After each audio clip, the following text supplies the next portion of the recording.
The following podcast series was recorded between January and December of 2015. Originally hosted on the Horophilia Podcast Network, it has now transitioned to the Podcast Under the Stairs Collective. Myself and Andy Blockley would like to extend our gratitude once again to Jason Lloyd at the Horophilia Podcast Network for giving this podcast an opportunity to stay on that network for a couple of years and accumulate hundreds of downloads and great communication with legions of fans. The next instalment of the Doing the Nasty podcast, looking at the DPP third tier movie list, will start January 2020. Duncan McLeish will be joined by Mark Ball, who will be replacing Andy Blockley on this podcast, and will release one episode each month covering 2 films from the Tier 3 DPP Video Nasty list. But until that season drops, please enjoy these archives. Nasty. They were called Nasties, and they were nasty. Some of the things that we've seen are so horrific. These films not only affect young people, but I believe they affect adults as well. An extravaganza of gory violence capable of depraving and corrupting those who watched it. I have never seen a video nasty. I wouldn't. I actually don't need to see what I know is in that film.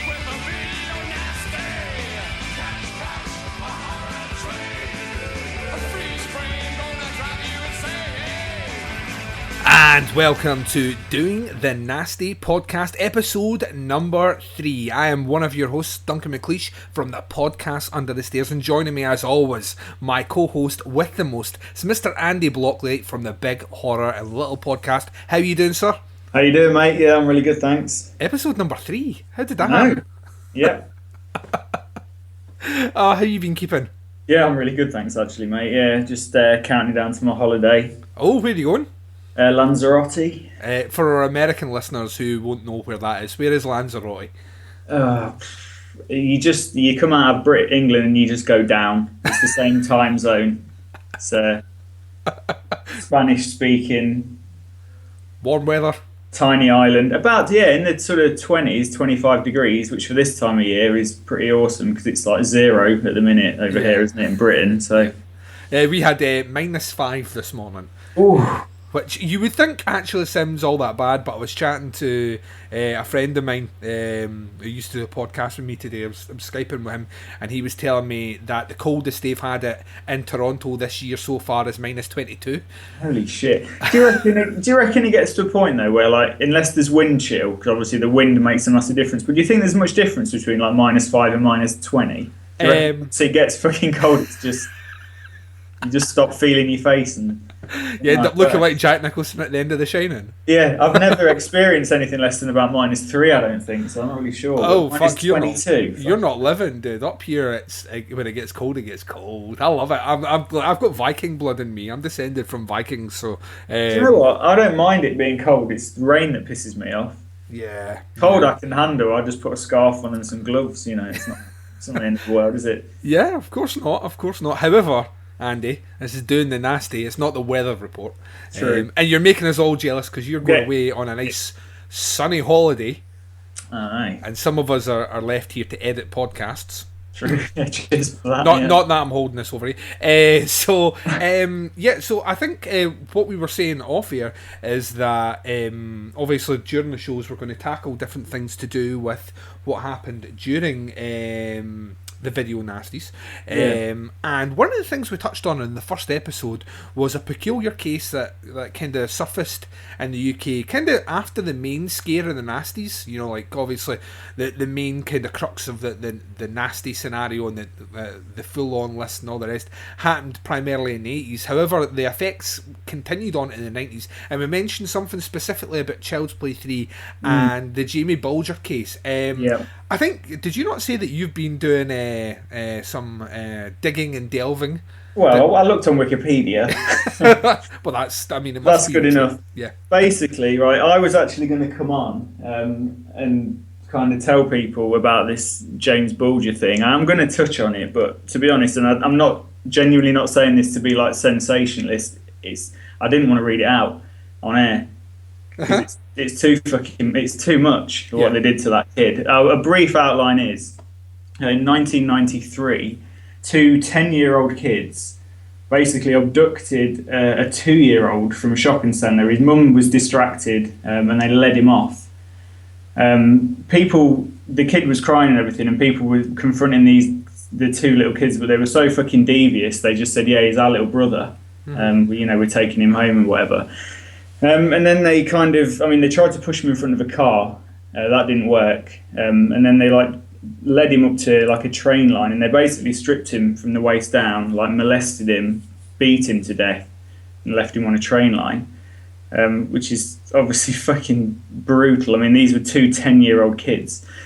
And in Britain at the time, nobody knew what to do with this information. It was an overload. No one could get their head around the fact that two 10-year-olds could do such a horrendous thing to a 2-year-old kid. So they dredged up the Video Nasties thing and basically said it's the Video Nasties' fault, and they were looking for a scapegoat.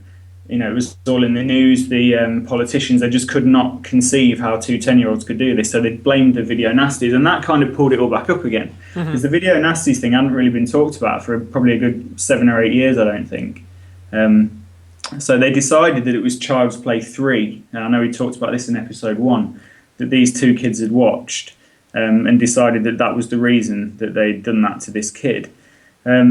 Apparently, because I said it was something about the train line and something to do with it being a roller coaster in Child's Play 3, apparently it's because one of the things they did to this kid was put paint in his face.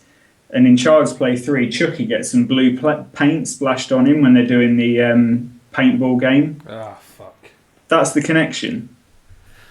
Which is fucking insane, right? Apparently, they went through 200 films that had been rented by the main kid, who was the main instigator, his family. They looked into 200 films. Child's Play 3 was one of them. Now, the guy kind of in charge, the chief inspector in charge at Merseyside Police, just said, look, if you're going to blame a film, you might as well blame the Railway Children. It's fuck all to do with any film that they've watched. Apparently, they kind of trawled through the 200 films that this family had been recorded at their local video shop of getting out. And the guy said, look, there was some you'd want to watch, there was some you probably wouldn't want to see, but there was nothing, no plot, no dialogue, there was no scene in the film that you could pinpoint and made these kids do this horrendous act. But this obviously dredged it all up again, and Child's Play 3 was the main thing. And it turned out, I think I said this in episode 1, they hadn't even watched Child's Play 3. Yeah. They're just looking for this, just a scapegoat. It's fucking horrendous. These kids, I mean, what do you think about rehabilitation? That's what I wanted to ask you. Do you think kids that have done something like that can be rehabilitated? Because I know one of them has gone on to do serious sex offences and he's back in prison, isn't he? But one of them's out, just leading a normal life with a new identity. I think, I don't have, and this is a very, very serious topic for a podcast that's dealing with very silly films, but I think it highlights or underlines or puts an exclamation mark behind how serious this issue was, just in general, about the premise that people can put blame squarely on the fact of art as something that could influence people to commit crimes and or murder. I think, the kids themselves, they were the actual perpetrators of the crimes were they were 10 and 11, weren't they? Yeah. Now at that age, you have a rough grasp of what is right and wrong, but you're not fully formed in any way. No. I don't know how much of what they did actually. It's like you hear these stories in America of a 5-year-old bringing a gun to school. Yeah. Now, they don't understand the gravity of that. No. It's not there. And I'm not saying that someone at 10 and 11 don't understand the gravity of the actual horrific levels of what they did. I'm a firm believer that, that people should, where possible, be given a second chance. However, what happened was they were put in, they were locked away with other people that were criminals. Yeah.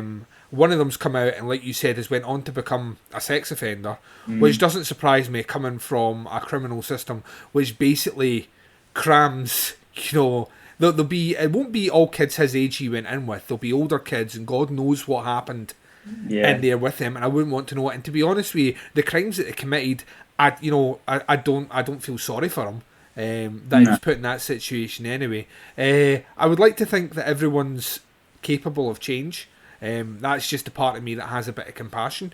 That I would like to think that, at that age that, they've grown up, that the gravity of what they've done is settled with them, and they have to live with that the rest of their lives. And I would like to think that, even if they were in seclusion, they could change.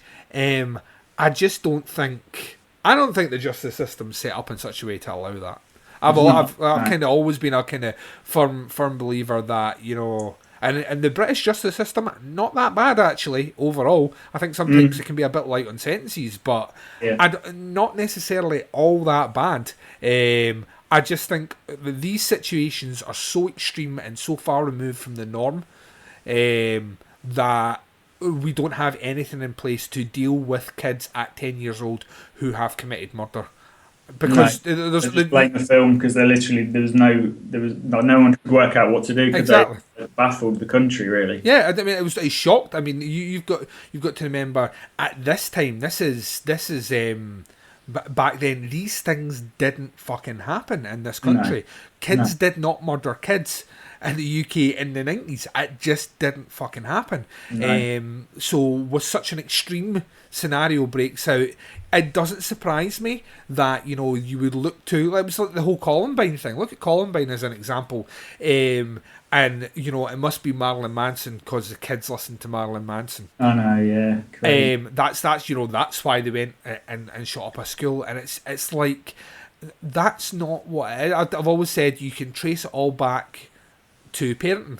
What was the home life like? How much time were their parents around? Yeah, I dread to think what their home life was like, to be honest, for them kids.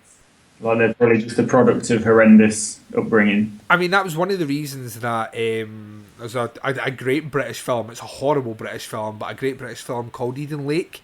And Eden Lake kind of covers that, because you see these horrible actions of these kids throughout the movie, and you're just like, how can these kids be like that? And then you get a couple of snapshots of what life is like at home, and then it just totally makes sense. That's the film I can't watch again. I've seen it a couple of times, and every time I see, very much like Cannibal Holocaust, Andy, every time I say that you would have to hold a gun against my head to make me watch it again, something else crops up and I have to watch it. Episode 4. I think we'll touch on that quickly before we do our first review. The next episode of this show will probably and most likely run a bit longer. Now, the reason it will run a bit longer, most of the episodes have been about an hour and a half. I quite like that. I quite like the fact that you can get through the episodes, hear the bits and bobs that we have to say, and then we're not spending too much time. We're not critically analysing these films with a microscope, because some of them you just can't do it. You just there's nothing in them. Episode Case in point. Tonight. The first movie we're going to talk about tonight is the epitome of everything that I just said. But episode 4 has what I would class as the first heavy hitter of this these list. First 3 episodes have been warm-ups for number 4 already. Because in number 4 we're going to be dealing with Cannibal Apocalypse. We're going to be dealing with Cannibal Ferox, and like I say, the first heavy hitter on the list, which is Cannibal Holocaust. So it's a movie that I have seen exactly 2 times in my life. Me too. And number 3 I'm not looking forward to. I understand its importance. I understand the film on some level needed to be made. I doesn't mean for 1 second I condone what happens in the movie. So but we can flip this on the other side. Let's talk about, Andy, a movie which I think I posted on the page saying that nothing can prepare you for how fucking awful this movie is. I thought Blood Feast was bad. Yeah, this makes Blood Feast look like The Godfather. Yeah. It really, really does. So we're going to take a short break. You're going to hear some promos for shows on the network. When we return, we're going to be talking about our first movie from 1968 in the UK, and on the Nasties list it was called Blood Rites. However, it is more commonly known as The Ghastly Ones. Just before you go, just apologise to the listeners for getting a bit dark there in the intro. We'll be back to our light-hearted selves just after the break. My name is X. And I'm Cootie. Please consider us your high priest and priestess of satanic cinema. Join us on our podcast, Kiss the Goat, which will drag your soul through some of the finest and worst devil movies of the last 50 years. Devils and demons, exorcisms and possessions, cults and rituals, dogs and cats living together. Is that a devil movie? Maybe. Sort of. I don't know, babe. We'll talk about it later. Join us on the Horrorphilia Podcast Network every other week as we don our hoods and cloaks and kiss the goat. It's a hell of a good time. I knew you were going to say that. Of course you did. It's in the script. A gruesome orgy of human mutilation. That's what Blood Rites was hyped as on the cover, although it's actually Andy Milligan's 1968 clunker, The Ghastly Ones, retitled. But this is quite unique in Video Nasty Land, because this is the very first video to feature a reversible cover. On one side, you get the artwork, and if you take it out and reverse it, you actually get the photographic sign. Or, far more interesting, anything that's actually on show in the movie, which is just full of amateurish acting, terrible special effects. You can actually hear Milligan prompt the actors when they forget their lines. Into this house came the monsters of slaughter. With some of the most hideous tortures and heinous crimes ever shown on the motion picture screen. The Ghastly Ones.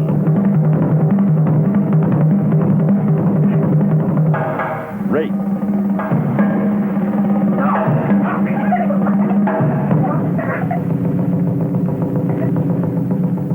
Mutilation, and the sadistic story of human slaughter.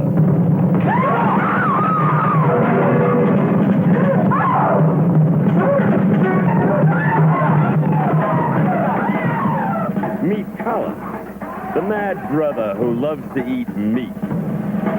Live meat. Or Liz, whose sick need is only satisfied by the sadism of man. Any man. Or John, who learns the terror of the ultimate torture, but never lives to tell about it. The Ghastly Ones. Not for the squeamish, but an experience so sensually exciting that it will be the stomach shocker of your life. The Ghastly One. And welcome back. So, up first... oh, God. Dear. Yeah. So up first is, like I just said, just before the break, is a movie from 1968. On the Video Nasties list, it was called Blood Rites, which I reckon is maybe one of the reasons why it probably ended up on the list. But the movie, it was more commonly known in the States and elsewhere as The Ghastly Ones. So and it was ghastly. Yeah, it was directed by Andy Milligan, who did a lot of work, actually. He's one of these, once again, very much like our man from the last episode, who did Blood Feast. One of these guys that just churned out exploitation film after exploitation film after exploitation film. And much like Blood Rites, this is short as well. This one clocked in about the 80-minute mark. Yeah. So not overly long. I was about to say not overly wrong. It is overly wrong. It is. So this movie I had seen before. Believe it or not, right? A long time ago, and I was getting this one confused with another one, which is actually on the list, which I'll talk about later on. Okay. But I kind of got this muddled up with another one, but I had already seen it. So when I sat down to watch this, and got maybe about 5 minutes into it, it all came flooding back You to went, me oh, like for fuck's sake. yeah, like a tsunami of regret, which hit me straight in the face. This movie, right, the very loose plot synopsis, as listed on IMDb, says 3 married couples are forced to spend the night in a Victorian-era house where they start getting killed off by a deranged psycho who's bent on claiming an inheritance that they're entitled to.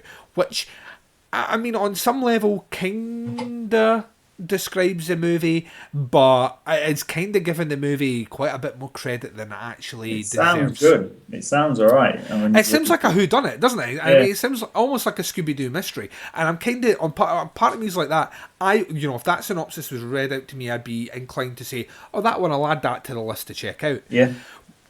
In reality, what we have is an incredibly poorly shot movie, and I can't stress this enough, even for 1960. When you compare this to something like Peepin' Tom from 1960, when you compare these two movies together, one of them is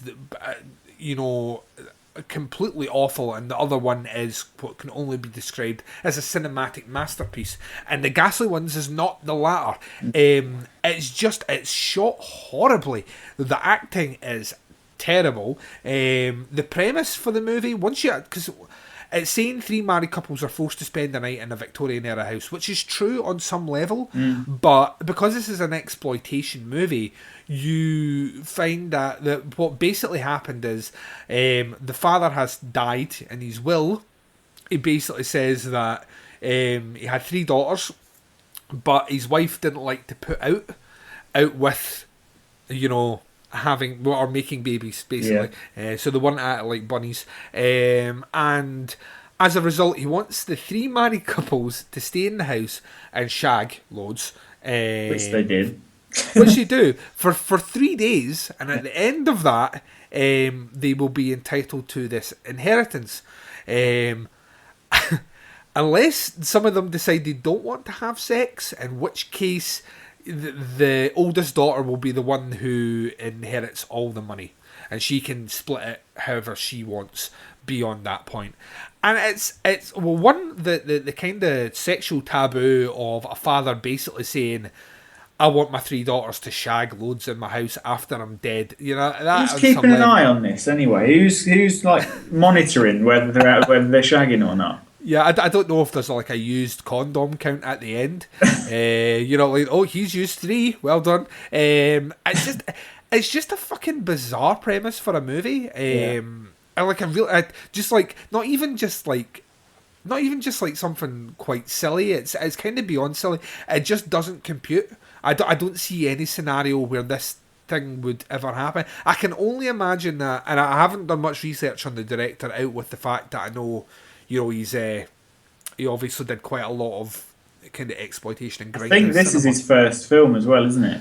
I would be surprised if he's not read 120 Days of Sodom by Desaad, because there's that kind of feel of being in a house and being required to do depraved acts in order to inherit something. And then, of course, we throw into this mix that there is almost a kind of, and I love using this word because it gets mentioned all the time on our shows, a Giallo-esque killer who is wearing a kind of costume, a very theatrical kind of costume, who is picking off them individually. And the ultimate twist of this movie turns out that this crazy woman and her hunched back son, who she loves to whip. She's whipping him 24/7, isn't she? She is whipping him and flicking the bean. And we find out that at the end that they've been doing the killings. And the reason they've been doing the killings is because she is the illegitimate daughter, the eldest daughter of this guy, and she wants to claim the inheritance. Yeah. Which, once again, don't know how that's possible. Everyone that was in that house is now dead. You're the only one that survived. The police arrive, find out that you've got the perfect motive for the murder. You're going to jail. Yeah, good luck. It's a shit scheme. It's a shit story. It's a shit story. Yeah. It's a shit story with no thought behind it at all. The gore effects are awful. Like I say, the acting is awful. The shots and the editing, awful. It's a fucking horrible movie. It really, really is. I mean, I could almost guarantee I could give my iPhone to my 9-year-old nephew and tell him to go and film himself for a day, and it would have more cinematic worth than this movie. Yeah. What did you think of it, Andy? I think you've about summed it up, mate. To be honest, it's one of the, I think I messaged you. This is the first one that we've watched that's legitimately made me angry because I'm annoyed that I'm having to sit and watch this. If I wasn't watching it for a podcast, I would have turned it off. Probably after about 20 minutes. The only thing, like the opening murder for me, I thought was pretty good because the picture's so grainy. It looked a bit it looked a bit realistic, sort of thing, a bit like a snuff kind of thing. Just because it was really grainy, he's really kind of hacking away at her. And I think because the picture quality is so bad, that almost added to the realism because you're trying to get a look at what's going on, and you're almost like, I want to see what he's doing, sort of thing. And I thought, this might have a bit of promise. It might be a bit gritty, a bit kind of grimy. And that's kind of it. That first kill kind of entices you in. And then, like you say, you just get introduced to these like horrible characters who can't really act, and it's shot badly, and the dialogue's awful, and the interactions between them is terrible, and there's just nothing else that wants to keep you watching this film. Yeah. Made in 1968, added to the list in 84. I think it was out for about 18 months. Never been removed from the list. And again, I think it's not because it's horrendous. It's similar reason to probably Blood Feast that it's not been removed from the list because nobody fucking wants to watch it. There's no demand for this. Who want go, I'll get that on Blu-ray. There is no demand for it. And yeah, it's just a fucking terrible film. I don't really know why it's on the list. Probably because of the name, Blood Rites. I don't know whether I find it odd that films that are made kind of 15 years earlier, who's finding them? I don't know where they're actually finding these films to put them on the list. Yeah, because they're not available anywhere. It's released on video, but I don't know. When was the list actually originated? Was it in 84? I think it was compiled between 83 and 84. Right, because I don't even know if people are releasing these films specifically hoping they'll get on the list for a bit of notoriety. You've got to think on some level. I don't know if necessarily it's even that. I think when distributors started finding out that there was a market for kind of schlocky movies that they could just get cheaply, I think they were just buying any old shit. Yeah. And I think this probably didn't cost that much for a distributor, like a guy who was basically running his distribution company from his house, to get the rights to. I don't think it would have cost him anything. And did we talk about this last week? How people will re-release the same film under a different name to to con people into going to the cinema or renting it again because I think it's something new. Yeah, it was a thing that they did quite regularly. Like people like Roger Corman. Or Larry Cohen, another great example. Trauma as well. These sort of organisations. If the movie went out to the drive-thrus and wasn't an instant financial success or didn't really do the business they were hoping, they would maybe take it back. They would maybe recut it slightly, maybe film an extra scene and put it in. Small extra scene that they would put in, and then re-release it under a completely different name. Yeah. On the premise that they thought it would get more traction, and this could happen 2 or 3 times before the movie finally got its got a bit of traction or made money back. So it's just weird. This one to me is such an obviously bad movie that I don't understand why it even made the list. That sequence you're talking about at the beginning, to me, is so out of place from the rest of the movie that I can only assume that that maybe what might have happened is that was filmed after, and they've shoved it in to maybe beef out the movie or to try and give it a wee bit extra gore or something, because it doesn't fit in with the story at all. Yeah. So it's really, really weird. In terms of grading this one, I would say that this one is community service all the way. I can't see you disagreeing with that, Andy. No, there is stuff in there. Like I say, the opening murder is quite brutal, hacking away. There's a lot of nudity, and does someone get a bit rapey at some point? I'm sure they do. Yeah, they get a wee bit of they try and get a wee bit of the rape on. Yeah, you've got that. You've got him kind of eating a rabbit, and they obviously killed that rabbit. I don't think, do you know what I mean? I don't know how they killed it, but yeah, there's an animal, and he kind of, it looks like he's breaking its neck. I don't think they show that, do they? They just cut away. This is one of the facts that I did read. Basically, it is a live rabbit he picks up, and then it is a dead rabbit after. I'm not saying it's the same rabbit, and I don't even know if they, killed the rabbit or not. It's so obviously you can see the cut in the film. Yeah.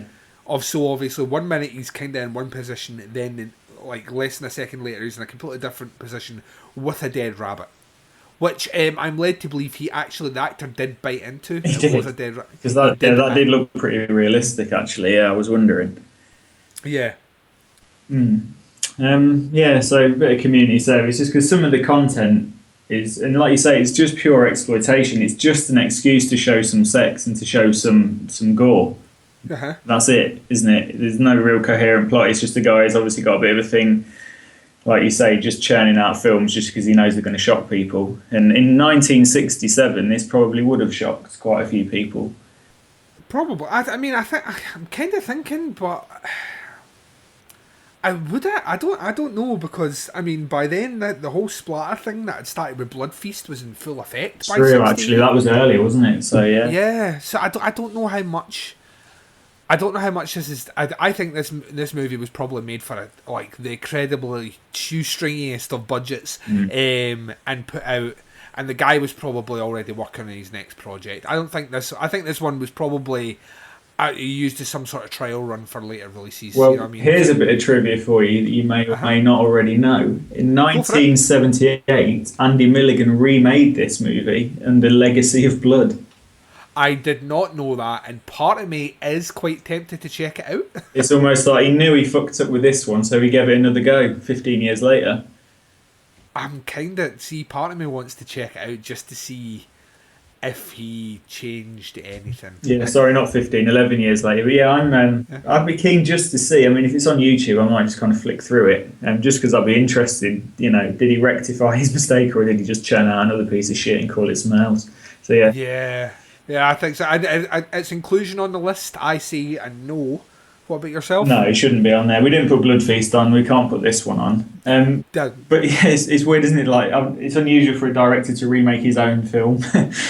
Yeah, there's not many. The only one that springs to mind recently is Lucky McKee and All Cheerleaders Die, which is a remake of a college movie he did. Right.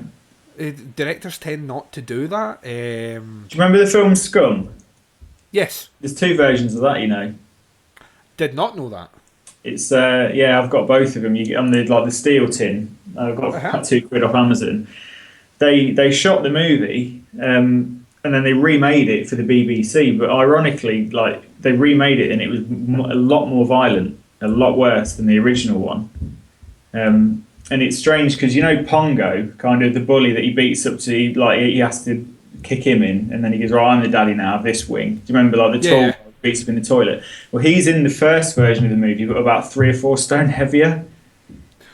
So he's just gone on a diet, but it's the same guy. But he's nowhere near as imposing, is he? In the one we know about, because he's quite a skinny guy. Whereas in the original version, and it's really weird because the script is the same in the scenes that are identical. The script's the same. It's really bizarre. Because all the actors are pretty much the same. The script is the same. The film pretty much flows the same. The only difference is that Carlin is gay in it, and he's got a boyfriend in there. Mm-hmm. He basically picks a guy that you're going to be my missus while I'm in it, but I'm not gay, but you're going to be my missus.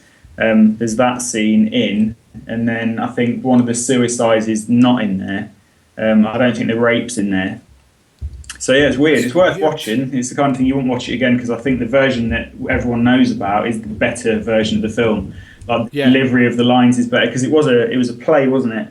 Yes, that's right. Yeah. And I just think 2 years later, after they filmed the first one, everyone was just so much more into the swing of it because they've been doing the play version of it. That everyone's the delivery of the lines, especially of Ray Winston, is just far better. Yeah, it's interesting to watch 2 films identical, shot 2 years apart. Really strange. Yeah, now part of me really wants to check this remake. I'll send you the Scum thing if you're up for watching that. Oh yeah, definitely, man, definitely. I'll send you through the post. But yeah, that Legacy of Blood, I think I will check it out just out of pure curiosity now. Yeah, at least if you get 10 minutes into it and it's shit, then you don't need to watch the rest of it. No. Yeah, but that's the beauty. So that's our first review done. We're going to take another short break. There's going to be another promo and wise words which Andy has compiled about our next movie review, which is 1981's Bloody Moon. Yep. Yeah, and we're going to be right back after this. Banana Laser promo, take one. Hey guys, it's Wazell and Z here. Yeah, we're just kicking back in the Laser Lounge right now, taking a break from what we normally do to tell you all about our show Banana Laser. We're just here for sick fucks like ourselves that love horror movie and just, yeah, fuck! The Banana Laser podcast, it's everything. Why? And, it's for sick fucks like ourselves. So if you like salty commentary and skewed views, foul-mouthed skewed views, then look, we're terrible at this. I fucked up too. We're terrible. Oh my God. I'll start over. All right, forget it, fuck it. You can find Banana Laser at horrorphilia.com. Check us out on Facebook. Join our Facebook group. Follow us on Twitter, Banana Laser Show. Look us up on YouTube, Banana Lasers, everywhere, iTunes, Stitcher Radio. Look us up so you can join us. Bloody Moon by Jess Franco. Not one of Franco's more typical films, and yet probably one of the most frequently seen by casual horror fans who may not have caught the Franco bug. It's a slasher film. And it's a Jess Franco film. Now, that for me is like two Christmases at once. That's just two of my favourite ever things in one place. So even though it's not a great Jess Franco film, it doesn't have the personal stamp of some of his other films like La Comtesse Noire or Virgin Among the Living Dead. And then also, just to throw into the mix as well, it's got disco music. So it's a slasher film, it's a Jess Franco film, and it's got a disco soundtrack as well. And one of the real charms of the film as well is just it's got a tin ear for dialogue, really. There's some lines in there that just always kind of brighten my day if I hear them. There's one particular one where a girl says, I bet he's never even made it with a girl, the phony Spanish lover.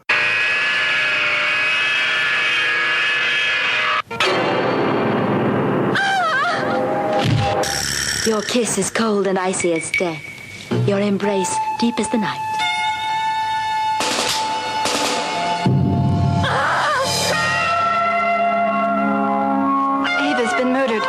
That's nonsense. He wants to kill me too. Bloody Moon. Summer nights filled with horror. A killer whose lust for blood will stop at nothing.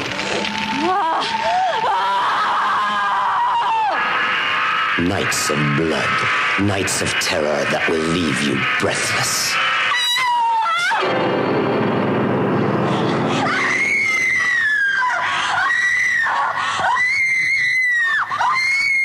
Young girls in search of love and adventure become the prey of a bloodthirsty killer. Now you'll be mine. Let me go.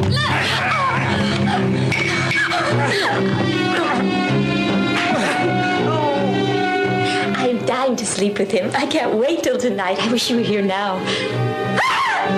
Fear will grip you on this holiday of terror.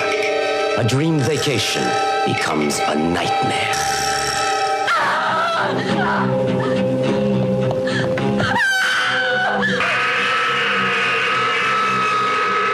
Bloody Moon, a film you won't soon forget. Bloody Moon. And welcome back to part two. Our second review of the evening is going to be Bloody Moon. There are quite a few other names for this. I don't even want to try doing them. I quite like, my favourite one out of the alternative ones are the Bloody Moon Murders. Okay. I quite like that, and one of our kind listeners, Mr. David Patton, kind of dropped a suggestion in on the German pronunciation, telling me that the G is pronounced hard, as he said. Okay, so not I think hard. Yeah. So I think it's D. Sag de Todes. Nah, that's probably A with an umlaut's E. Sage? I don't know. Yeah. It's a German name, anyway. That's as good as we're going to get. Yeah, it's a film from West Germany, made in 1981, directed by, I'm going to say Jesus Franco, not Jesus. No, it's Jesus Franco. You're spot on. It is cool. Okay, released November 1981, added to our famous list in July 83, probably because of the cover, which is a picture of a basically a circular saw kind of about to cut through someone's face. Yeah. I quite enjoyed this. This is a brilliant movie. This is brilliant. It was really making me laugh. We open up with some kind of cool as fuck disco music, some mental dancing. Right, it's weird because they're almost in sync, but they're all kind of doing crazy shit with their arms. And there's one guy who's just dressed as Super Mario. Yeah. Isn't he? Just in like weird yellow dungarees and a red t-shirt. Fucking really weird. I don't know if Super Mario was out in 1981. Probably was. Probably, yeah. Yeah. Anyway, then the camera's kind of panning around. We've got this couple making out. Then we've got a little bit of a Halloween rip-off where he kind of grabs like a Mickey Mouse mask, puts that on, and then we get like the POV shot of it kind of turns out to be the killer. He's like wandering off through the forest, finds just one random honey. She must have had so much ecstasy, just dancing all on her own, riddled with MDMA, I think she is. And I think she thinks he's somebody else. Mm-hmm. But she must have known something was wrong because the guy's got no rhythm. She obviously thinks this is this guy that she's been after for quite a while. And it's weird, I don't know who she thinks he's meant to be. Surely not Mickey Mouse. Like, she's really excited. So I know that's a mask, that. He's not actually Mickey Mouse. And then he kind of takes her back to the house. They're kind of getting it on. She pulls the mask off and screams. I'm not sure if she screams because it's not who she thought it was or just because of that haircut. Yeah. Because the haircut's mental. It is a wee bit mental. She's then obviously not up for it because it's not who she thought it was. He gets a bit rapey. She kicks him away. She puts up quite a good fight, but he grabs some scissors and kind of hacks away at his stomach. And well, it's a pretty good practical effect. It does kind of look like he's stabbing through plasticine, but yeah, it's not a bad opening kill. We then kind of flash forward to the mental home. And this guy, the guy that's just done the murder, his sister's picking him up from the mental home, and this made me piss, Duncan, because when he like comes into the office, he's wearing a suit like John Travolta from Saturday Night Fever, and I thought, has he been wearing that the whole time he's been incarcerated? Because that's a lovely little outfit that he's got on. I don't know how long he's been in there. And then, like, wow, for the first time we get to hear the fucking whiny music that plays all the way through. That's just terrible, that kind of wow, wow, wow, wow.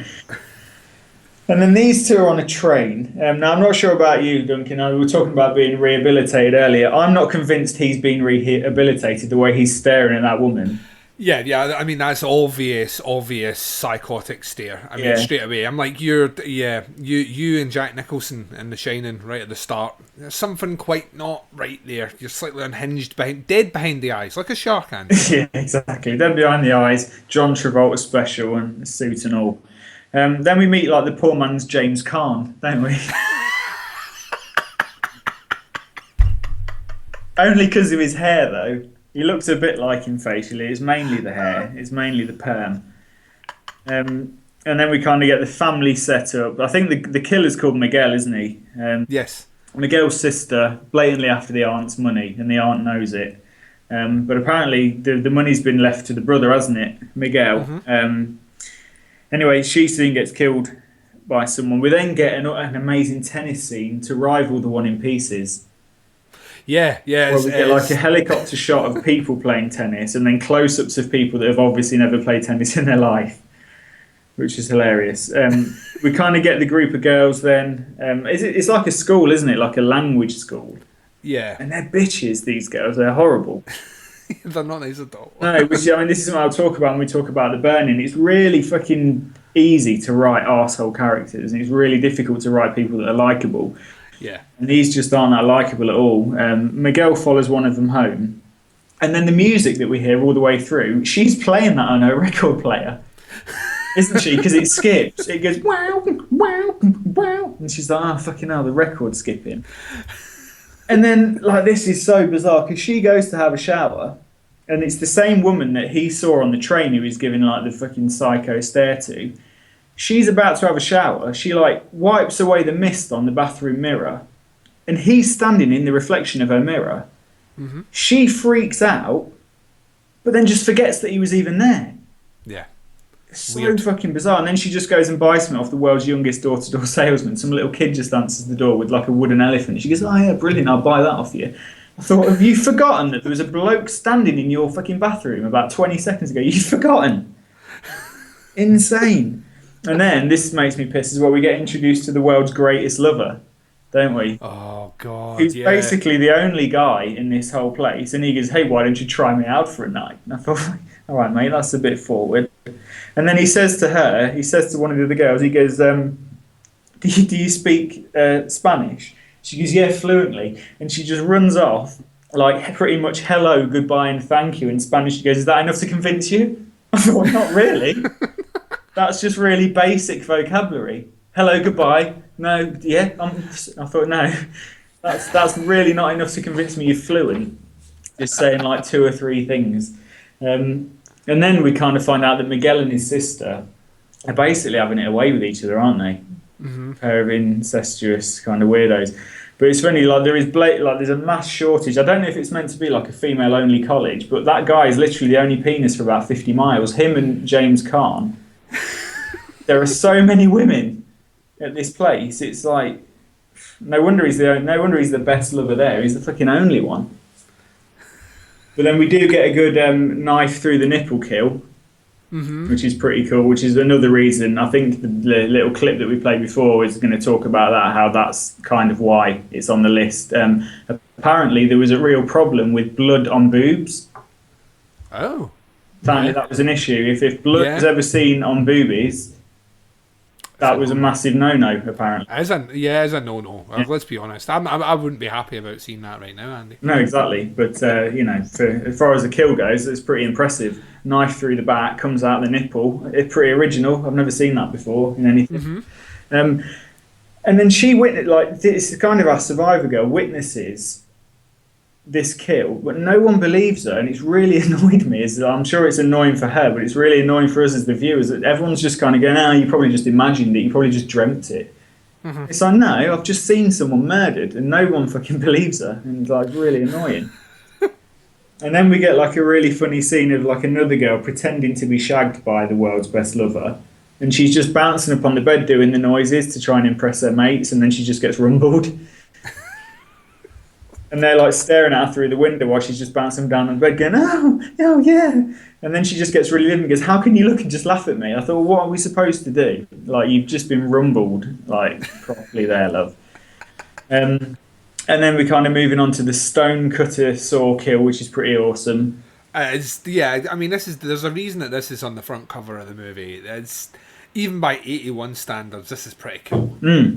It's good. I mean, the effect it could have been better for me just because I know they can't really cut someone's head off, but it's so obviously a mannequin when it goes to do the head chop.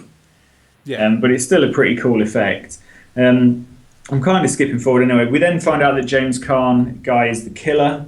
His sister's been plotting with him against Miguel, obviously to get the money. Miguel gets a bit rapey with the final girl. Now, another really cool effect, she like stabs him straight through the neck with a knife, kind of in one side and out the other, which is pretty cool. Yeah. Turns out James Caan's a bit of an arsehole though. He just wanted the money. So even though he's been kind of colluding with the sister, he's just after the money. He's not really interested in her anyway, which kind of serves her right because she's a bit of an arse. Then we get like a bit of a psycho homage where she goes to like speak to the auntie and she's been dead for ages. They kind of turn the chair and she's just like sitting there kind of mummified almost, isn't she? Then the James Caan guy tries to kill the final girl, and then the sister comes in and massacres him with a hedge trimmer. Oh my god, yeah. Great fucking kill. I've got one of them hedge trimmers in the house. They're pretty handy. You're looking at it in a different light now. Yeah, exactly. I've never seen that used before either in a kiln. It's quite nasty, isn't it? Because if you've seen a hedge trimmer, the blades, they just hack, don't they? They just like, it's two blades that kind of run over each other. Pretty brutal kill. Then we kind of find out that Miguel isn't dead. I'm not really sure how he's not dead because he's got a knife going in one jugular and out the other. He strangles the sister to death. They both kind of die. The camera zooms in on them holding hands together. So pretty much everyone's dead, and everyone kind of deserved it because they're all arseholes, and it finishes. Mm-hmm. And that's your lot. But I really enjoyed it. It just had that kind of vibe about it. It was just kind of fun to watch, and even though the characters weren't that likeable, some of the dialogue was just, I mean, some of it was as bad as Blood Feast, but it's kind of charming. It had a bit of a Pieces vibe for me. Yeah. It's just watchable, and I watched it through once, and then I watched it again. I briefly kind of went through it tonight just before, and I kind of enjoyed it. I appreciated it more after I'd kind of let it digest. I thought, yeah, this is actually probably one I'd go back to in a year or so, just because it amused me. I mean, it's quite badly shot. I mean, the acting's bad. Obviously, the dubbing's horrendous. I tried to watch it again on YouTube, and I could only find a foreign version, which might have been better. Like you say, if you can get the foreign version with the subtitles, it's probably better than the horrendous dubbing. I mean, what did you think? I imagine that you would like this one when I was watching it. Yeah, this is totally my wheelhouse. When it comes to kind of early 80s movies, it's ludicrous. It's completely over the top. The gores and the kills are really well done. And you can see that this guy who, I mean, Jesus Franco has, according to IMDb, and I don't know how accurate this is, made about 200 movies in his career, and he only died like a couple of years ago. Yeah, it's like his career. You'd be surprised how many of, well, depends how strict you have followed kind of the early phases of kind of cult cinema. This guy's like recognisable. Not only that, Andy, but he's got 3 movies on the Nasties list. So this is not the first time that we're going to be talking about him. What are the other 2? One is Demon Hunter, and the other one is I believe it's the Erotic Rites of Frankenstein, which I think has a different name. They're not on the main list, are they? Are they on the unprosecuted? I think they're on the unprosecuted list, but he managed to crack up 3 on the overall list, which is fairly impressive. That is I don't think anyone else has done that, have they? I don't think so, and I think he might be the heaviest of all heavy hitters. Have you ever seen Vampirus Lesbos? No, I haven't. Oh man, you should. It's from the 60s, and it's got lesbian women in it, and it's pretty tasty. He directed that. He worked with Christopher Lee. Okay. Did like some Christopher Lee movies, and so he had like a fairly prolific career. Building up to the Nasties. After the Nasties, his titles become slightly more obscure, and from looking at some of them, they sound far more on the exploitation side. Yeah. I quite like the fact that this is like really we're at the early stages of the slasher, like 1981. I mean, the next movie we're talking is also a slasher movie from 1981. One obviously had a budget. The other one, not so much. And our one, which didn't really have that much of a budget, I still think it was cool. I think the story's quite interesting. There is a kind of weird kind of sexual taboo with the whole incestuous relationship between the brother and the sister, but I think as one of the more interesting aspects of the movie, it's kind of following that through. It doesn't feel put in there purely for an exploitative reason. It actually seems to be in there as a good linchpin for the story, which I quite enjoyed. Like I say, the kills were really good. Soundtrack's nuts. I love that. It's just a lot of fun. It's not a great slasher movie, but it's not a terrible slasher movie. I like double crosses, and I like how everyone kind of gets what they deserve, because they're all arseholes out trying to do each other over. They all kind of double cross each other, apart from Miguel, and they all kind of, they get the just desserts. It's all very dare I say, Twitch of the Death Nerve, Andy. So I knew you were going to say this. I don't know if I'd been primed by Twitch of the Death Nerve to make me enjoy this one maybe a little bit more. I don't know, but I did enjoy this a lot more than I enjoyed that one. And you'll never look at a slasher the same way again, You'll never look at a slasher the same way again. They are really similar, though. Definitely, yeah. I'm with you on that. They are quite similar. And this guy is a Spaniard, so the fact that you're saying that you can get a kind of weird PCs vibe about it, I'm there with you as well. It must have been something about that era with Spanish filmmakers, even though this one's set and shot in Germany. It has that kind of feel. It does have a kind of weird PCs feel. going through it, and I just think it works. I think once again, it's not a great movie, but compared to Blood Rites, this is a fucking masterpiece. Yeah. And this is exactly the movie. I mean, I watched this just before we recorded. It's the first time I've ever seen it, and this was completely the palate cleanser I needed after watching Blood Rites for a second time last night. So yeah, I enjoyed this one. What would you grade it?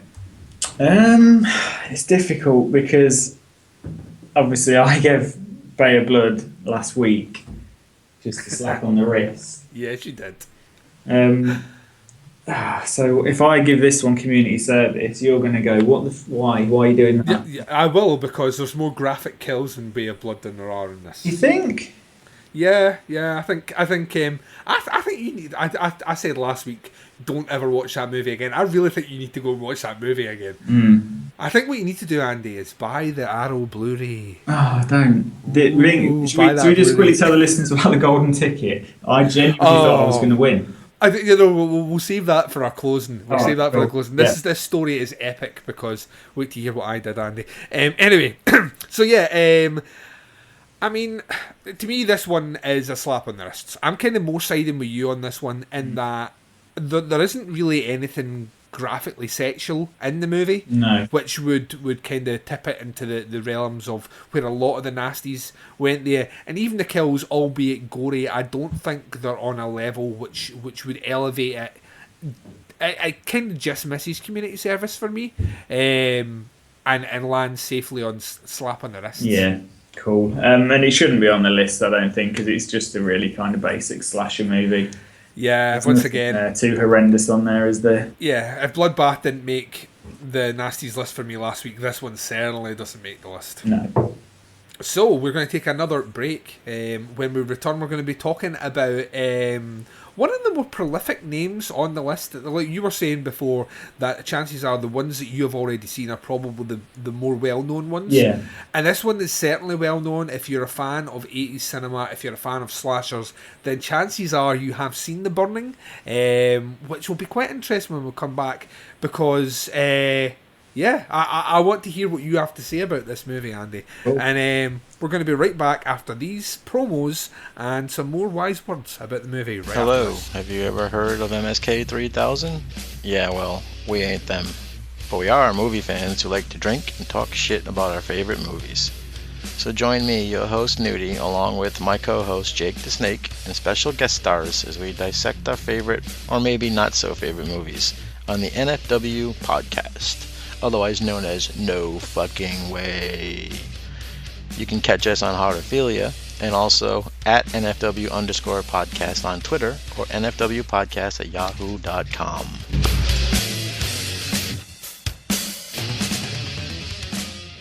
The Burning. It's an entirely ordinary Friday the 13th rip-off.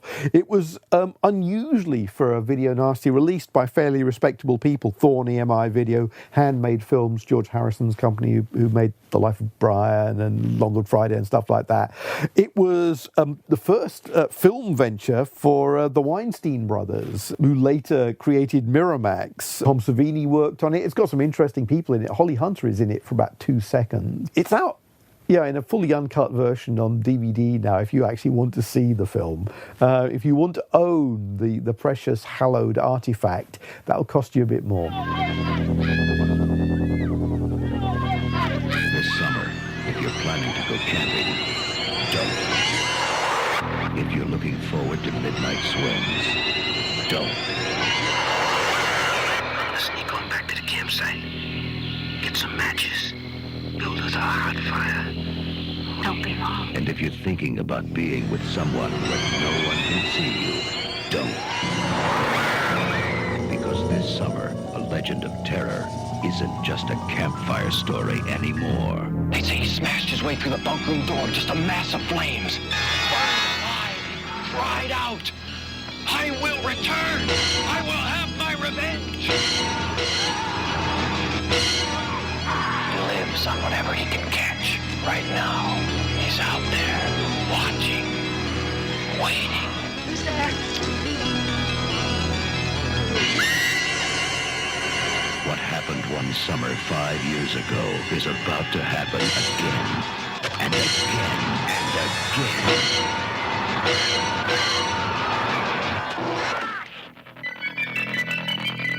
The Burning.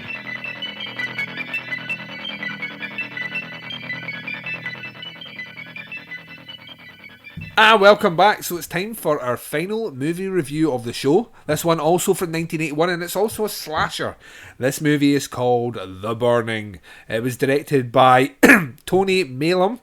And this may surprise some people out there because this one has credited writer's credits to Harvey Weinstein, as in he behind Miramax. Because this is their first film, isn't it? Yeah, this is their first movie. This one was quite the success story, and you could maybe on some level say that you might not have Tarantino on the level that we have Tarantino if it wasn't for The Burning, which is just fucking bizarre. Because if this movie hadn't done well, God knows how long it would have taken Miramax to become the powerhouse it is now. Yeah. This movie, the synopsis on IMDb, a former summer camp caretaker, horribly burned from a prank gone wrong, looks around an upstate New York summer camp bent on killing the teenagers responsible for his disfigurement. This movie is famous for a couple of reasons, a couple of big reasons, in that there are some famous people in here, people that have went on to bigger and better things. One of the big names in here, obviously, being Jason Alexander, who found quite a lot of fame on Seinfeld. Yeah, I love Seinfeld. And surprisingly enough, I always forget he's in this, but every time I watch it, I'm like, oh, there's Fisher Stevens. There is the Plague from Hackers, or like one of my all-time favourite 90s movies. And I'm like, there he's there. Look how young he looks. Look how fresh-faced he looks. Fucking Holly Hunter's in this movie. There's like a lot of these stars before they go on and become... Right, do you know who else is in this movie? Drop it like it's hot, Andy. He is a white guy, but he plays the most stereotypical Indian fella you've ever seen in your life in Short Circuit. Yeah. It's him. It's him. I never realised how racist Short Circuit was. I genuinely thought that was an Asian or Indian fella playing that guy and just obviously putting the accent on. Really? But they just like browned up a white guy. Yeah, that's Fisher Stevens. Yeah, that's Fisher Stevens. Yeah, that's Fisher Stevens, dude. That is Fisher Stevens. That is Phoebe's boyfriend in Friends as well, isn't it? That's right. He's been in loads. He's been in like loads of weird shit. Which is funny because Jason Alexander was also in Friends. Oh yeah. He played the guy. Oh, this is like the worst nasty segment ever.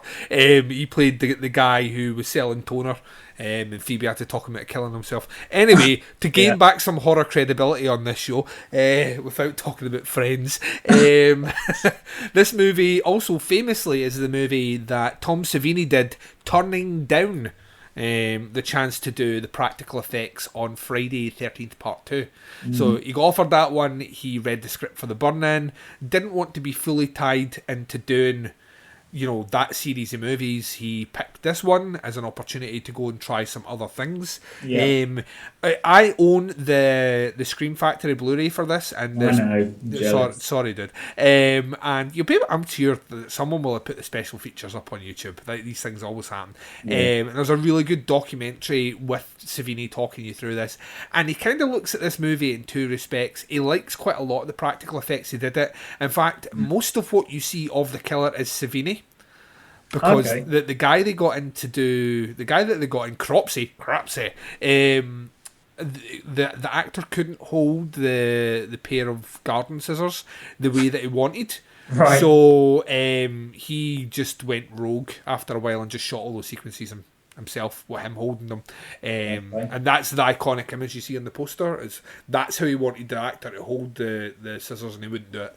So there you go. A little lesser known fact. But he also comments on the fact that he loves quite a lot of the effects, like obviously the finger chopping off sequence. Loves how he did that and all the rest. Hates the makeup he did for Cropsey, and I can kind of see why, because the face looks more akin to the Incredible Melting Man than it does Freddy Krueger. Yeah. Doesn't really look like Burns, it looks like melted face.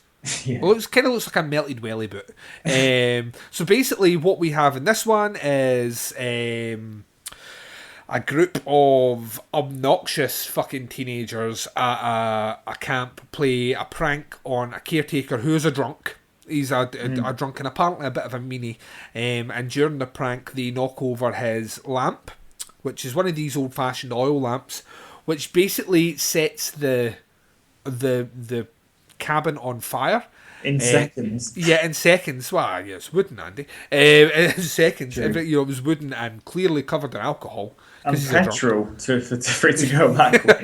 Yeah.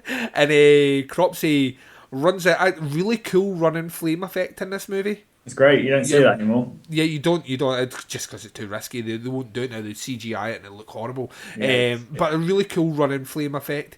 This guy is called Cropsey after the local myth of Cropsey.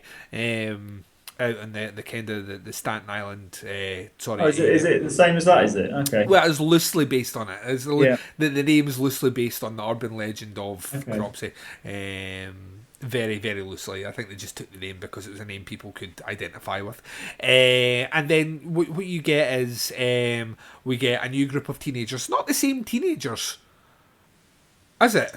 No, it's not the same. That's why I think a couple of the counsellors are the same teenagers, aren't they? Who are grown up. Yeah, they're grown up, but it's not. And then basically what happens is they are picked off after a while. There's a bit of time in between the kills in this one, but when this movie picks up, business fucking picks up, and then you get what I can only describe as some of the best kind of gore effects in a slasher movie ever. I mean, the sequence on the rafts, that whole raft sequence is brilliant anyway, but when Fisher Stevens gets his fingers cut off, that effect holds up so well. It is so fucking seamless that even watching it back in Blu-ray, I'm like, and they show you how they did the effect. Okay. And especially so even on Blu-ray it looks good, because sometimes when you get the old HD out, it kind of ruins a bit. This one still looks great, man. Still looks great. Still to the point where I'm like, that Savini's a fucking genius. You know what I mean? They're like, at times when Savini's on point, the man's a fucking genius. And I think it's a great effect.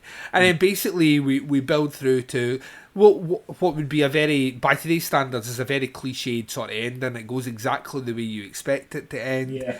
And yeah, I think I'm kind of, the reason I've kind of rushed through this here is because I'm quite late to the party on The Burning. I think I saw The Burning for the first time circa 2006, 2007. Okay. So it was quite a bit on.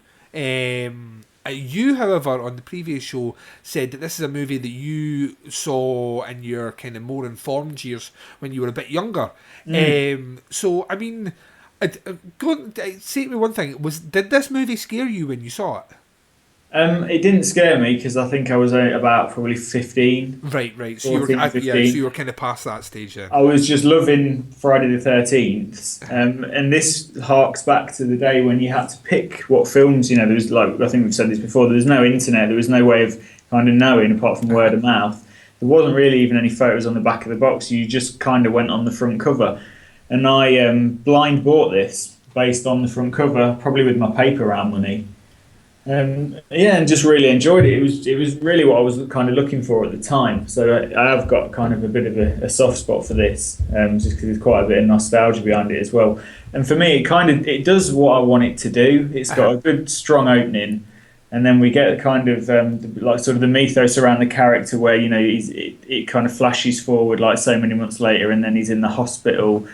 And then and I love the bit where you got like the kind of the nurse kind of ward or whatever he is taking the doctor around saying, "Oh man, you got to see this shit. Like, you can't be a proper doctor until you've seen this shit." Yeah. And it's like, you know, like, it's just a weird thing to do. Like, surely, like, this doctor obviously is not commanding any respect by this guy. He's just kind of letting him talk him around and show him around. And it's weird because he's like on about this guy who he's obviously seen loads of times. And as soon as he grabs his arm, he shits himself, doesn't he, the guy? Yeah. It just makes me laugh. Oh, hang on a minute, you were building this up. All he's done is grab your fucking arm. Yeah. So obviously we find out Cropsey's not dead. And you're thinking, well, of course he's not. But, you know, it's good to know he's been in hospital. Apparently they can't do burns, can they? The burns are, like, too horrendous. Mm-hmm. So they kind of give you this backstory that, you know, he's scarred for life. And then we see him check out. Why did they check him out? I mean, I don't know why he's in hospital for 5 years in the first place. Yeah. But they kind of, I don't know, they've done all they can for him. And who does he scare the shit out of? There's a woman, because I made a note saying about this woman really screams and really does a drastic overreaction when she sees his face. And I thought, he can't look any worse than you do, look. Is that like a halfway house? Is that? I can't remember. I think it's like a kind of recovery place. Like, yeah. Like not quite like a hostel or something, but not far off it. And then what we do get, which is amazing in this movie, I've called it Cropsy vision. Whenever Cropsy's there's a bit of Vaseline smeared on the lens. I'm assuming that's meant to be like his eyes are burned or whatever. And we get Cropsy vision, so we know like when he's kind of stalking people, he's watching people. Because with this, what I like about it is, I mean, and this would annoy me in a different film, once you get that opening, like I say, the strong opening, and it kind of shows you what's happened to him, and he's got, he's hell bent on revenge because he's scarred for life and all that. It's then a good sort of 50 minutes before anything else really happens. But because the characters, and this goes back to what I was saying earlier about, it's really easy to write arseholes. I could sit down and pen a script, with people who are horrible people. It's easy to do. You just make him obnoxious. You make him slag other people off, be horrible. It's not difficult to do. Creating characters that are likable, I think, is really difficult, and it's not done very often in films. And I think that's why Friday the 13th Part 4 is probably my favourite one, because you've got some really likable characters in that.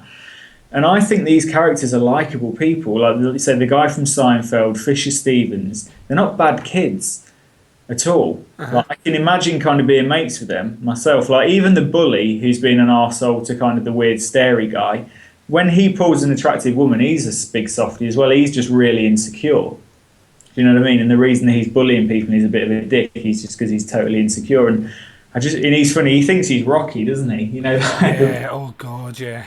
He's a total douchebag. But there's just something like, you don't mind spending time with these characters. Some of them are a bit annoying, but I kind of don't mind the fact that we go a good sort of 45, 50 minutes without anything really happening, because I'm just kind of enjoying, the thing of Cropsy. He's there, he's watching him. It's a good kind of, it's a good tension builder, I think.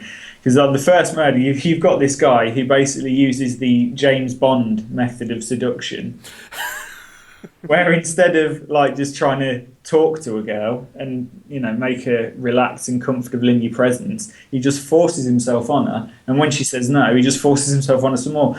It's really weird. Like, I was watching, the Bond films are on all the time at the minute on ITV, and I don't know what kind of message it's giving out, but Bond will force himself on a girl, she'll fight him for a bit, and he'll just persist, and eventually she just gives up and shags him.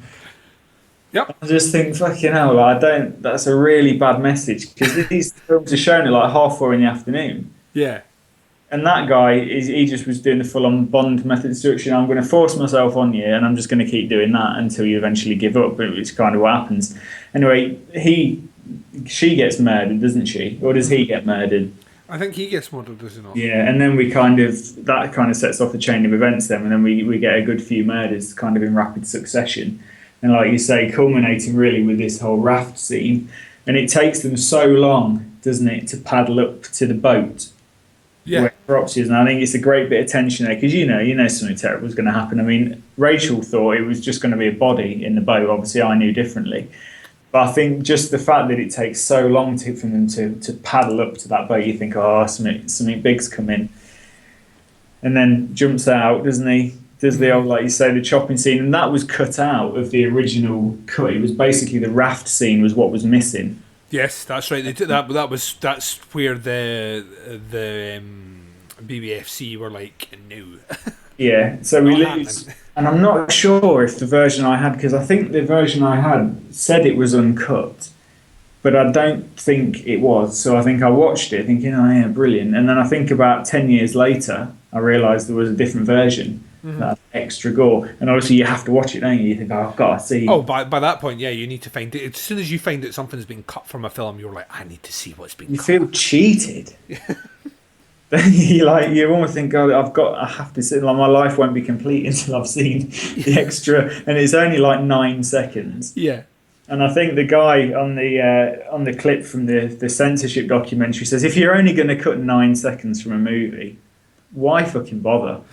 Because it's pretty gory anyway. Do you know what I mean? Like, there's quite a lot of gory kills. I don't think the finger snipping, and I think it's the finger snip, and I think it's the close-up of the shears going into the throat. Yes. Is basically what compiles the 9 seconds. All the other kills are intact. Yeah, I think that's what I think to me that's one of the things that makes that sequence such a standout bit of slashers, is like you tend to find in slasher movies people are picked off one at a time. There's very rarely a scenario, and this is one of very few movies where your stalker, your killer, your shape attacks a group at once and then does kills in quick succession. And I think that's what gives that whole sequence such great poignancy. The fact that they are in the middle of the water, they are quite far away from ground, and they're at mercy of someone who is a killer, and and that he's killing them all now. And there's something genius about that sequence. That works just so well. I mean, you're talking about cutting things out. I've always been a firm advocate of like when it comes to certification and that, and they're like, well, it has some mild swear in it. Occasionally you get a movie which is 15, and in a 15 someone might say the word fuck. But they only say it once, so that's a 15. But if they say it 10 times, then it's an 18. And you kind of think to yourself, there is no difference between saying fuck 10 times and there is saying it once. No, I mean, so it's kind of the same. Shit. Sorry, go on. I was going to say it's kind of the same when it comes to violence, and I understand they're there to make sure that it doesn't, you're not overloaded with it. But if there's going to be if you're sitting down to watch a violent movie which is a 15, I think what they say then, if it's sexual violence, it becomes an 18. But sometimes the actual violence in a 15. The things that can happen to people, whilst maybe not of a sexual nature, might be more graphic than the implied sexual violence in an 18. So, I mean, I would hate to work in any form of censorship just because I would feel like I was constantly having to find reasons to censor things which... Well, they do this thing where they negotiate now, don't they, with censors, where they say, right, if I take one pair of tits out, can I have an extra 3 seconds? And they negotiate the gore versus the tits and versus the language, and really strange. I don't know if you know, there's got a bit of trivia about Team America. The puppet sex scene that they did. Yes, infamous puppet sex scene. Well, what they did is put so much over the top, gratuitous, vile stuff in the sex scene, knowing that it would be cut. So then the bit that they were left with was exactly what they wanted. Whereas if they had have just put the sex scene as it was, they knew that was going to have bits removed. So because they added all this ridiculously over the top stuff, when that was snipped, it was basically, the scene was exactly how they wanted. They wanted that left with, and I thought that's a genius strategy. It's quite clever. But just the fact that you have to do stuff like that to get what you want in your film. I mean, it's puppets, for fuck's sake. It's not even people there, and they're getting... And it's still going on. Like Hatchet, I bought the Region 1 version of Hatchet because the Region 2 UK version of Hatchet is cut to shreds. Really? By about 1 minute and 20 seconds. Honestly? Fucking, over a minute of footage is missing. Please tell me they didn't remove that amazing head rip. Everything's cut. All the scenes. There's a murder even missing from the Region 2. Even one of the deaths is not even present. So as soon as I found that out, I fucking threw it in the... Well, I gave it to charity. I just got rid of the Region 2. I thought, there's no point watching it. I'll never watch that again now, knowing that there's over a minute of gore cut. So I went online, I think Amazon, it was about £3 or £4 for the Region 1 version and fully intact. The same with Hatchet 2 is the same. The UK version of Hatchet 2 has got a lot of footage missing, and the Region 1 version's fully intact. So, nuts. You get yourself the Region 1. Now, if you got the Region 2, have you? No, it's a series of movies. I'm still convinced he's going to make a fourth one, even though he said he's not. Right. I'm not a fan of the sequels, but the first one, I think it's great. Oh no, I don't mind. I don't mind 2, and actually, I've got quite a lot of time for 3. 3 is just complete fucking nonsense. Yeah, it's a bit much for me. For me, like the first Hatchet is about as close as the Burning as you can get. And I really like the characters. I think the interplay, like with the guy that's doing the porn movie, is funny. The two guys who are mates who he drags him on the tour, I think that I just really enjoy the characters in that. And I think that's something that's really missing from modern stuff is likable people that you don't mind spending 90 minutes with. Well, this is like Adam Green's grown up with watching movies like The Burning, and that's influenced through. I think that's the one of the things that, looking at, I mean, you can obviously tell The Burning's influenced by Friday the 13th. There's a huge influence there. I just like the fact that they do what you would expect a sequel to do to Friday the 13th, ironically, is that they give you a more bloodier, more mean-spirited killer. Yeah, for me it's far better. It's a far superior movie. Oh yeah, I would agree with that. I think it's a phenomenal bit of kind of early slasher cinema. And there's other cool things. I love the score of the movie. I think there is some really cool visual shots, especially of like the sunrise and things like that as well. You know, they really do kind of capture the beauty of the area, which I think works. Cinematography is really good. The logistics of doing that water scene, I know we keep coming back to it, but that's the iconic scenes of the movie. The logistics of doing that and to make it seem the way it's shot is brilliant. It kind of almost evokes that sort of, there's a kind of 70s feel about the way it's shot out in the water that you would get with some of maybe the animal horror and things like that, just the way the camera's shot. So there's experienced hands behind the camera as well. And the movie, there is something, it's a kind of goofy story and all the rest, and it is on some level a morality tale, but it's not a preachy movie. No. You know, it doesn't go, and one of the reasons is we never got a sequel, but had this gone on the same as Friday the 13th, you would probably find it would get to the point where these kids are having sex and they shouldn't be in school, this is why they're that, so it doesn't go down that road, and it doesn't have to. And I think sometimes standalone slashers like this, like if you watch like things like The Prowler as well, where you only get one movie, the head explosion in that. Yeah, the impact to those movies, I think the reason they become so iconic is because we only have the memory of that movie. We don't have a memory of a series which eventually became diluted the further it went on. And I genuinely think if I was listing off, you know, my top 10 slashers of all time, The Burning would probably be midway on that list. I think it's a really, really, really good slasher. Great cast. It's just a really fun movie. Once again, though, what confuses me is Friday the 13th passes fine. No. It passes fine. It doesn't make its way into the Video Nasties list. The Burning does, though.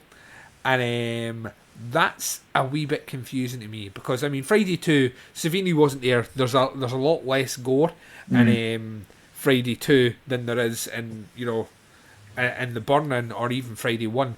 But it just seems weird. So I don't know. Obviously, I think once again, like you said on one of the previous shows, Miramax, brand new film company, obviously not got the clout of New Line.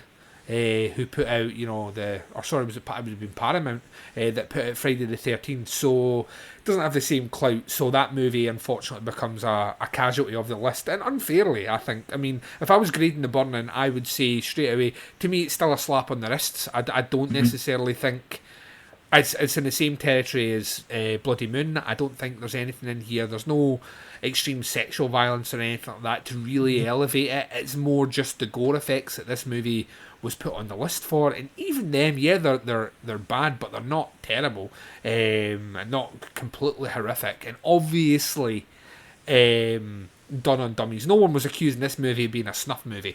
So yeah, I would give it community service. What about yourself? No, not community service. Slap on the wrist. I think I'm going to be the same, just because, and I don't want to like compare one film to another, but for me, like Friday the 13th, because it didn't make the list, is kind of the benchmark for me of stuff where I think, well, that's quite passable, not that violent. And for me, like the gore, it's good and it's great practical effects, but it's obviously not real. Yeah, you know what I mean? It's obviously just well done practical effects.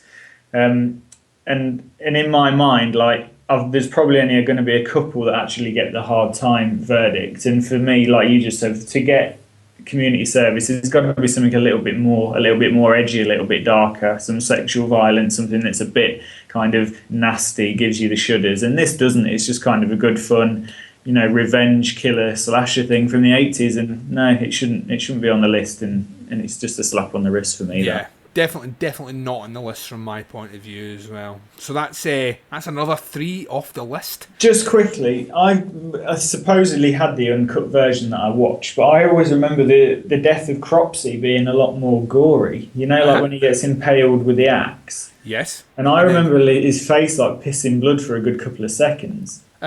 Whereas it just seems it was really quick on the one I watched. He gets hit with the axe, you see a bit of blood, and then it cuts away. All right. How gory that is on your version. What I'll do is for the next episode, I'll compare the 2 versions. I'll compare the version that you've watched against the. Yeah. I mean, the version I saw is fully uncut. Scream Factory put out the fully uncut version, so I don't think the version on YouTube that I tagged in there was the Scream Factory version. Okay. So it reminded me of the Bud Dwyer suicide. Have you seen that? Yeah. Yeah, and like the way blood pisses out of his face, that's how I remember the burning being. Yeah. But in the version I saw, it wasn't really. So yeah, it'd be interesting to see if it's similar or if it's different. I'll do a bit of research on that one, and I shall report back on the next show. However, we're going to take another short break. You're going to hear another promo for a show on the network.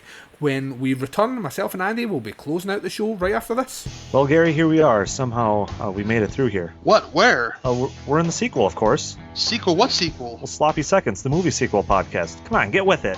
Oh, that's right. Our podcast is exclusively about sequels, where the budget is bigger. Well, we don't actually have a budget. Get away from her, you bitch! But the action's more exciting? I don't know much about action. Hey, you got a line? Sure, man. Allow me, scum. The babes are hotter? Wait, there's babes involved? How about some of this? So tasty and hard and firm, and it just melts in your mouth. Do the kills get gorier and more extreme? Kills? Did we talk about this?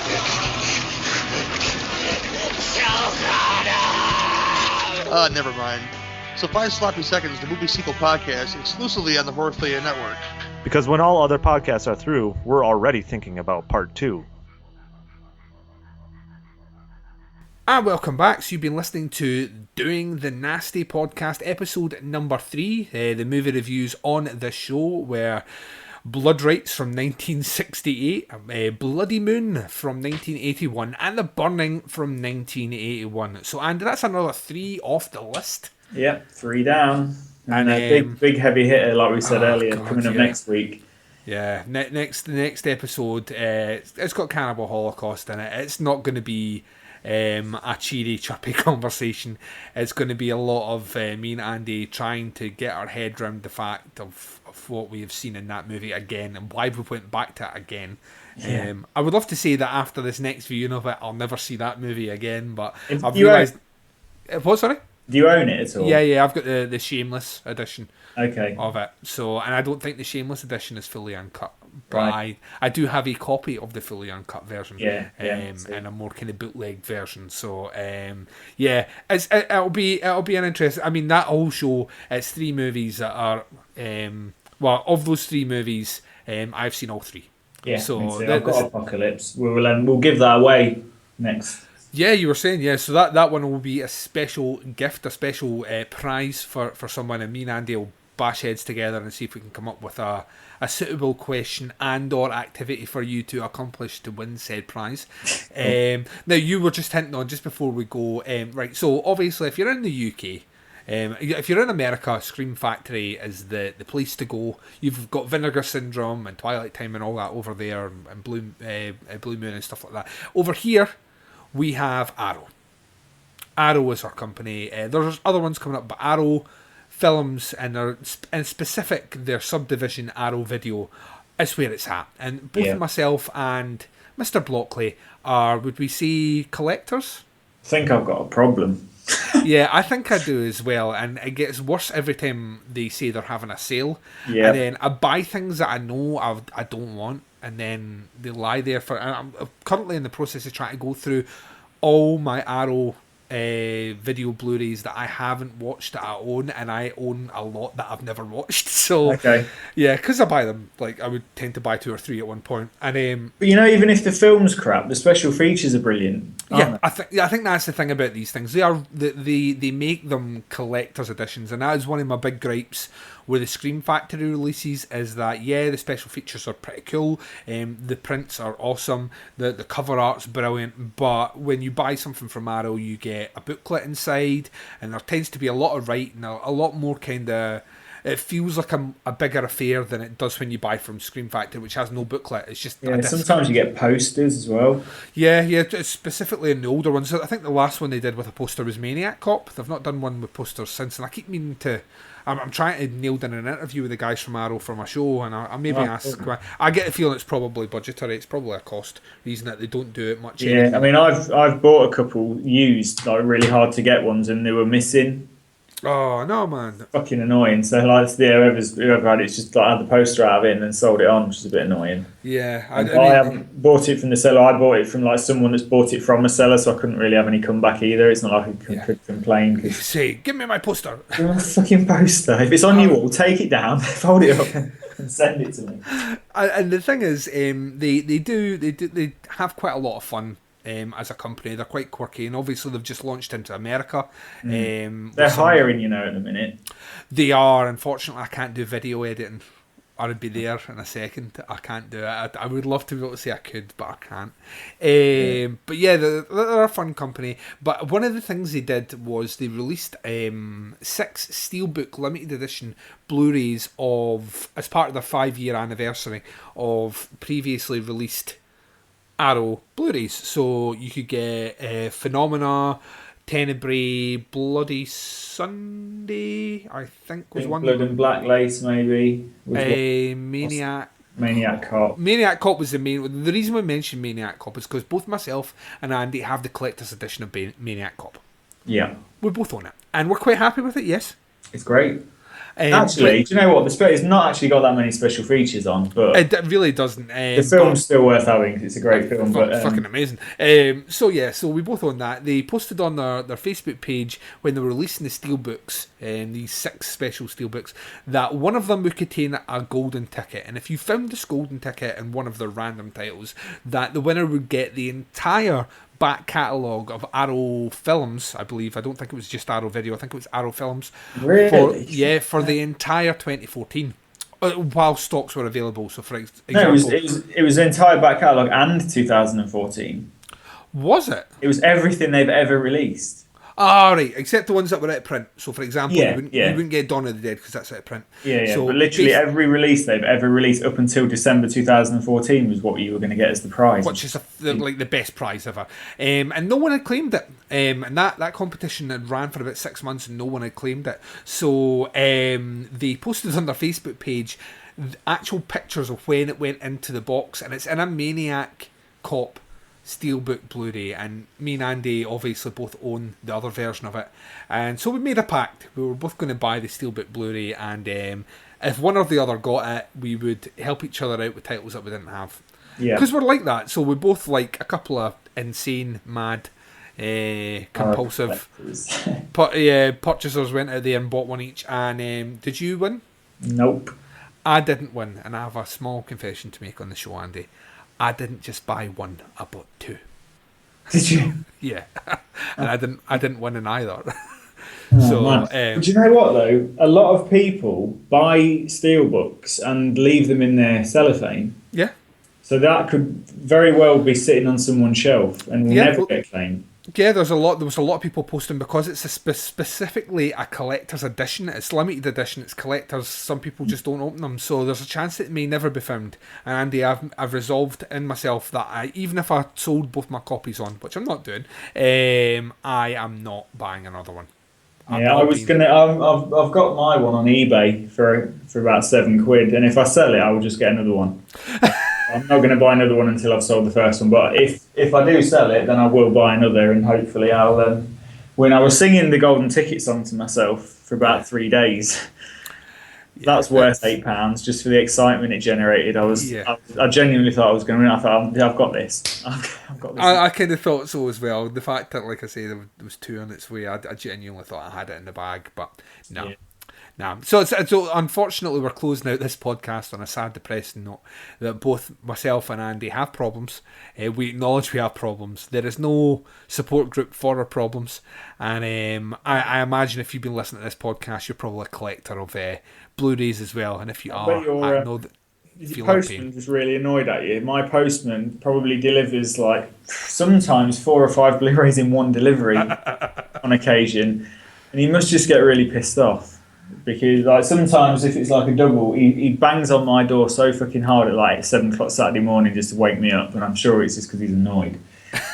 Because I do buy a lot of stuff, and I bet you get even more because you get all your screeners and stuff, don't you? Yeah. The good thing is the screeners aren't the full box, so they're just small packages. Oh, yeah, of course. So and not as bad, but yeah. So on that note, well, it started off quite serious. We're ending quite serious. This has been Doing the Nasty Podcast, episode number 3. Mr. Blockley, would you like to say goodbye to our listeners? Just one more quick thing. Right. Just wanted to say hello to Andy Clark and Brendan Wimsett who have joined our page. Hello. Apparently these guys are going to watch all the movies along with us. You strange folk, do not watch.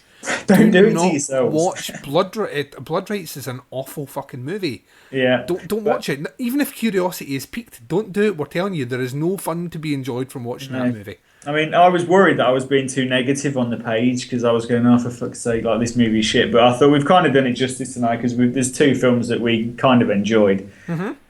But yeah, I think that's great that people are kind of watching these films because there was a little bit of a debate. Do they listen to the podcast first and then watch the films, or do they watch the films first and then listen to the podcast? Yeah. And I said, if you listen to the podcast, lads, you won't want to watch the films. So. Yeah, I mean, like we said before, we will continue where we can find the movies before the shows, like a good couple of days before we record the show. So over a week before the show drops, I will post them on the Facebook page, the links to go and see the movies if we can find them. It's up to you. If you want to watch them before we do the show, that's cool. But if you've seen any of them, or you've listened to the review, you want to add anything at all, please drop it on our Facebook page. If you're not there already, go to Facebook, type in the top search bar, Doing the Nasty Podcast, come across to the closed group, and let's get nasty. Yeah. So, Andy, would you like to say goodbye to our listeners, please? Goodbye, listeners. And take care of yourselves out there. Remember, you can check out myself and Andy on the other shows we do to listen to more of me. Yeah, you can check me out, the podcast Under the Stairs. I'm on iTunes and part of the Legion Podcast Network. Andy co-hosts the Big Horror and Little Podcast, which we will be back strong after our holiday. We've got some good ideas coming up, so we're going to be back out, hopefully putting out a regular episode. I cannot wait. It's been far too long since we heard the husband and wife combo dealing out awesome reviews and the way that only the Blockley Shipley contingent can. So you can check out his shows exclusively on Legion. And until the next time, Andy, enjoy your holiday, sir. Cheers, buddy. And we'll speak to you later. Bye. Bye. Nasty. Nasty. They were called Nasties, and they were nasty. Some of the things that we've seen are so horrific. These films not only affect young people, but I believe they affect adults as well. An extravaganza of gory violence, capable of depraving and corrupting those who watched it. I have never seen the video, Nasty. I wouldn't.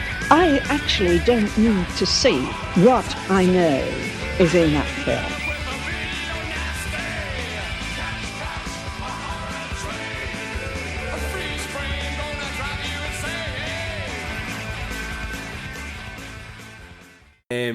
This is the particularly special part of the list because these are the ones that people got prosecuted for. So once again, how anyone could get prosecuted for distributing a copy of Axe blows my mind.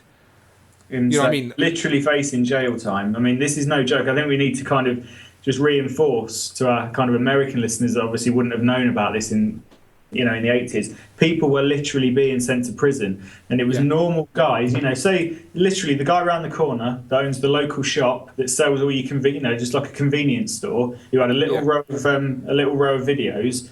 There was a guy that got 6 months in prison. This is a family man he was taken from his family, put in prison, and his fucking life basically ruined just because he rented a video to someone. Criminal record.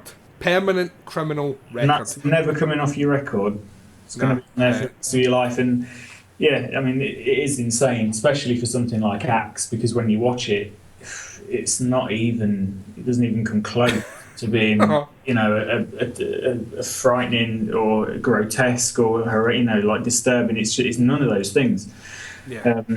So yeah, I totally agree with you, Duncan. It's kind of crazy that even made the list. Yeah, I just, once again, it just blows my mind. But yeah, I hope you've all enjoyed getting to listen to some movie reviews. But we are going to, like I say, be working through the list alphabetically, which means that in the next episode we're going to be talking about The Beast in Heat, which is also known as SS Help Camp. Which I can't wait. I'm really looking forward to that one. I watched the trailer last night. Oh fuck yeah! I just saw the trailer a while ago, and it looks like my sort of thing. We're going to be doing Bloodbath, which is also known as Twitch of the Death Nerve and famously A Bay of Blood, which I can't fucking wait. That is one that I know very well. So I'm looking forward to that one. Although when reading this here, I think this might be the oldest film on the list actually. I think this came out in 1972. Yeah. Which once again blows my mind, so I don't understand how Texas Chainsaw Massacre got through. I'm happy. You know what? We were talking about this, and I'm not sure if it's because it's big picture houses, perhaps. Maybe. And, you know, have got a bit of clout and kept them off the list because stuff like Friday the 13th didn't make it on there. Texas Chainsaw, all stuff that had kind of big picture house in America behind it. Possibly, yeah. Skipped off the list, and it was kind of the Italian stuff and the indie stuff that made it on there. So, I mean, that could be why, I'm not sure. But I think there might have been a bit of backhand kind of cash swapping going on for that. It would not surprise me. It's more difficult to take down a large studio or take them to court than it is to take fucking that dude that did Axe. So we're going to be doing SS Hellcamp, which is The Beast in Heat. We're going to be doing Bloodbath or Bay of Blood, and our final review next week, well, in a fortnight, in 2 weeks' time, will be Blood Feast. So I'm really looking forward to that. Andy, I hope you have enjoyed chatting some nasties as much as I have. I have. It's been good. It's it's interesting, these movies, because like I say, I hadn't seen any of these three and I'd only heard of one of them, so it is a really good opportunity to kind of get to go through them. And like I say, it's kind of weeding out the shit ones just so you guys at home don't have to bother watching them. And if we find a good one, like I say, like Absurd, it's well worth a watch, then it'll come recommended. Definitely. Once again, I'd like to thank Jason Lloyd over at Horophilia for allowing us to exclusively put this podcast out on his network. Thanks, Jason, taking a blind leap of faith as well. You just I pitched the idea to him, and I think he's really interested as well, because he's not seen a lot of movies on this list and knew of Video Nasties but didn't know a lot of what we've talked about on the show just now, like the background and all the rest. Yeah, I mean, try and obviously put a little bit of trivia and background into every review that we do, because it is interesting, the history for me. It's Yeah, I think in some cases it's more interesting than the movies we'll be watching. So. Oh, totally. Yeah. So we have a Facebook page, a group page that you can find by going to the search bar in Facebook and typing in "Doing the Nasty." I'm aware that it has sexual connotations, but that's how my sense of humour works, and you're just going to have to deal with it. And I just want to stress that both myself and Andy are married men. We Not have to wives. each other. No, that's not fair. Stress that. Yeah, we're married to women. So not that there's anything wrong with not being, but so doing the nasty, obviously. I quite fancy George Eastman, to be honest. I'm telling you, he's a looker. I don't approve of his actions, but he's quite a bit of a looker. Yeah, if I'm a bit of a murdered by anyone, he can. George Eastman can murder me anytime. Yeah, I think so as well. Definitely. So, like I say, join our Facebook page and come across there. Share your stories about Video Nasties. Have you seen any from the infamous list? What are you looking forward to us tackling? I dare say many people will be interested in listening to us go through Cannibal Holocaust, a movie which I promised myself just like 6 months ago I was never going to watch again. I'm not looking forward to it, because I think in the spirit of what we're doing, it's got to be the fully uncut version. Yeah, I mean, it has to be the fully uncut. recently tracked down the fully uncut version of I Spit on Your Grave. I got the American import because in Britain you still can't get the uncut version of that. Yeah. The version you can find is the most uncut version, but it still isn't uncut. So yeah, we've got to watch the totally uncut version of Cannibal Holocaust, and I'm not looking forward to it because it's grim. Yeah, it's really fucking grim. But yeah, we'll be rattling through some of the most notorious films from that list, as well as, I dare say, a lot of movies that one I've not seen, that Andy's not seen, that you might never have heard of before. So really looking forward to getting through that. And there's only one way you can hear that, and that is to make sure that you're subscribed to the Horophilia Podcast Network, and make sure that leave us some feedback on iTunes. This is our first show. There are kinks, I dare say. We've not got a flawless show yet, but I guarantee me and Andy are going to give it our best all the way right through this list, right to the very end. Andy, would you like to say goodbye to our faithful listeners? Goodbye, faithful listeners. Thanks for listening, and drop us a message as well on the Facebook page to let us know what you thought if you watch any of these films. Just give us a comment and see if you agree with what we said about them. Yeah, and if you like the sound of our voice, the cut of our jib, it's also worth noting that both myself and Andy have separate horror podcasts where we talk about things out with the Video Nasty list.